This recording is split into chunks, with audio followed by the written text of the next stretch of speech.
आज जानते हैं सोमवार व्रत की कथा।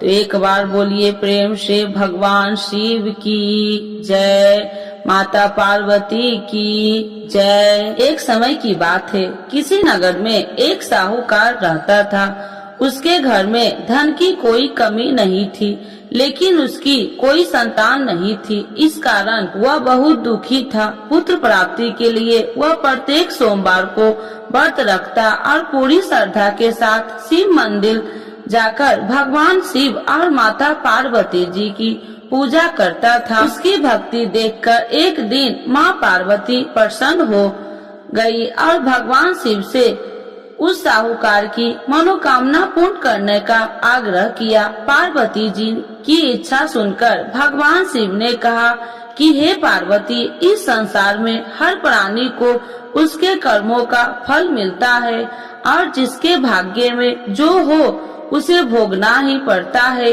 लेकिन पार्वती जी ने साहूकार की भक्ति का मान रखने के लिए उसकी मनोकामना पूर्ण करने की इच्छा जताई। माता पार्वती के आग्रह पर शिव जी ने साहूकार को पुत्र प्राप्ति का वरदान तो दिया, लेकिन साथ ही यह भी कहा कि उसके बालक की आयु केवल 12 वर्ष होगी। माता पार्वती और भगवान शिव की बातचीत को साहूकार सुन रहा था। उसे न तो इस बात की खुशी थी और न ही दुख। वह पहले की भांति शिव जी की पूजा करता रहा। कुछ समय के बाद साहूकार के घर एक पुत्र का जन्म हुआ। वह बालक 11 वर्ष का हुआ तो उसे पढ़ने के लिए काशी भेज दिया गया। साहूकार ने पुत्र के मामा को बुलाकर उसे बहुत सारा धन दिया और कहा कि तुम इस बालक को काशी विद्या प्राप्ति के लिए ले जाओ और मार्ग में यज्ञ कराना। जहाँ भी यज्ञ कराओ वहाँ ब्राह्मणों को भोजन कराते और दक्षिणा देते हुए जाना। दोनों मामा भतीजा इसी तरह यज्ञ कराते और ब्राह्मणों को दान दक्षिणा देते काशी की ओर चल पड़े।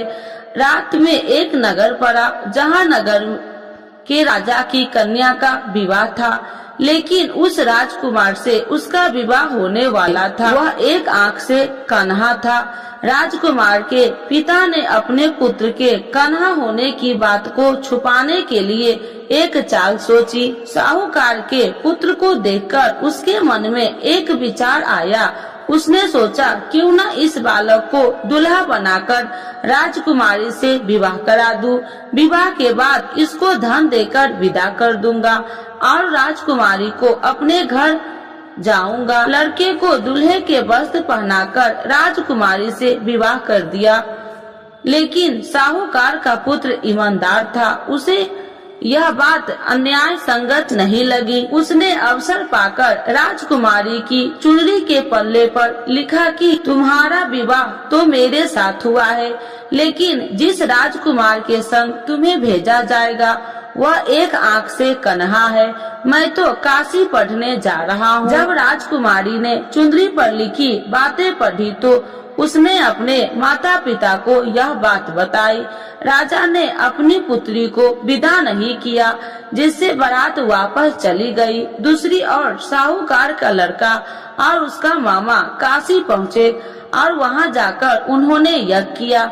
जिस दिन लड़के की आयु 12 साल की हुई उसी दिन यज्ञ रखा गया। लड़के ने अपने मामा से कहा कि मेरी तबीयत कुछ ठीक नहीं है। मामा ने कहा तू अंदर जाकर सो जाओ। शिव जी के वरदान अनुसार कुछ ही देर में उस लड़के के प्राण निकल गए। मृत भांजे को देख उसके मामा ने विलाप शुरू किया। संयोगवश उसी समय शिव जी और माता पार्वती उधर से जा रहे थे। पार्वती भगवान से कहा स्वामी, मुझे इसके रोने के स्वर सहन नहीं हो रहा। आप इस व्यक्ति के कष्ट को अवश्य दूर करें। जब शिव जी मृत बालक के समीप गए तो वह बोले कि यह उसी साहूकार का पुत्र है जिसे मैंने 12 वर्ष की आयु का वरदान दिया था। अब इसकी आयु पूरी हो चुकी है।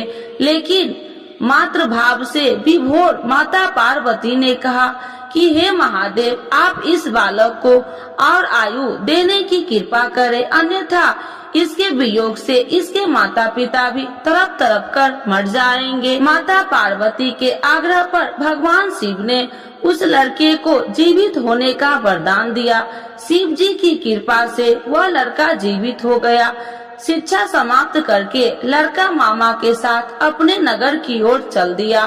दोनों चलते हुए उसी नगर में पहुंचा जहां उसका विवाह हुआ था। उस नगर में भी उन्होंने यज्ञ का आयोजन किया। उस लड़के के ससुर ने उसे पहचान लिया और महल में ले जाकर उसकी खातिरदारी की और अपनी पुत्री को विदा किया। इधर साहूकार और उसकी पत्नी भूखे प्यासे रहकर बेटे की प्रतीक्षा कर रहे थे। उन्होंने प्रण कर रखा था कि यदि उन्हें अपने बेटे की मृत्यु का समाचार मिला तो वह भी प्राण त्याग देंगे, परंतु अपने बेटे की जीवित होने का समाचार पाकर वह बेहद प्रसन्न हुई।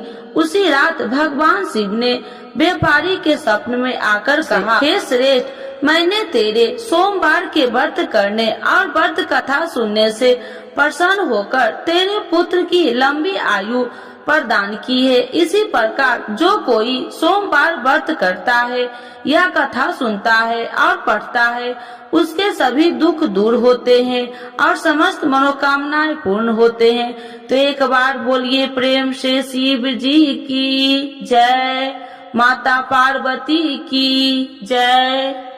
आरती शिव जी की। ओम जय शिव ओमकारा, स्वामी जय शिव ओमकारा, ब्रह्मा विष्णु सदा शिव अर्धांगी धारा। ओम जय शिव ओमकारा, एकानन चतुरानन पंचानन राजे, स्वामी पंचानन राजे, हंसासन गरुड़ासन विश्वाहन साजे। ओम जय शिव ओमकारा, दो भुज चार चतुर भुज, दस भुज अति सोहे, स्वामी दस भुज अति सोहे, त्रिगुणी रूपिणी रखिते, तिरुबनि जन मोहे।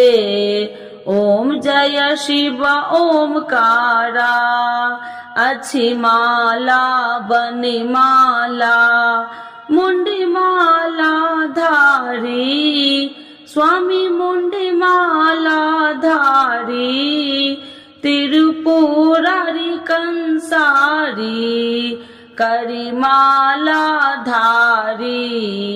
ओम जय शिव ओमकारा, श्वेतांबर पीतांबर बाघांबर अंगे, स्वामी बाघांबर अंगे, सनिकादिक गरुनादिक भूतादिक संगे। ओम जय शिव ओमकारा, करके मध्य कमंडल चक्र त्रिशूल धारी, स्वामी चक्र त्रिशूल धारी, सुखकारी दुखिहारी, जग पालनकारी। ओम जय शिव ओमकारा, ब्रह्मा विष्णु सदा शिव जानति अविवेका, स्वामी जानति अविवेका, मधु कैटभ दो मारे, सुर भयहीन करे। ओम जय शिव ओमकारा, लक्ष्मी व सावित्री पार्वती संगा, स्वामी पार्वती संगा, पार्वती अर्धंगी, शिव लहरी गंगा। ओम जय शिव ओमकारा। पार्वती सोहे पार्वती शंकर कैलासा। स्वामी शंकर कैलासा। भांगे धतूर का भोजन भस्मी में बसा। ओम जय शिव ओमकारा। जटा में गंगा बहती है गले मुंडन माला। स्वामी गले मुंडन माला। शेष नाग लिपटावती ओढ़ते मृग छाला।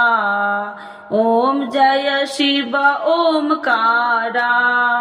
काशी में विराजे विश्वनाथी नंदी ब्रह्मचारी। स्वामी नंदी ब्रह्मचारी। नित्य उठी दर्शन पावती महिमा अति भारी। ओम जय शिव ओमकारा। त्रिगुण स्वामी जी की आरती जो कोई नर गावे। स्वामी जो कोई नर गावे। कहत शिवानंद स्वामी मन वांछित फल पावे। ओम जय शिव ओमकारा। प्रभु हर शिव ओमकारा। शिव जी की जय। माता पार्वती की जय।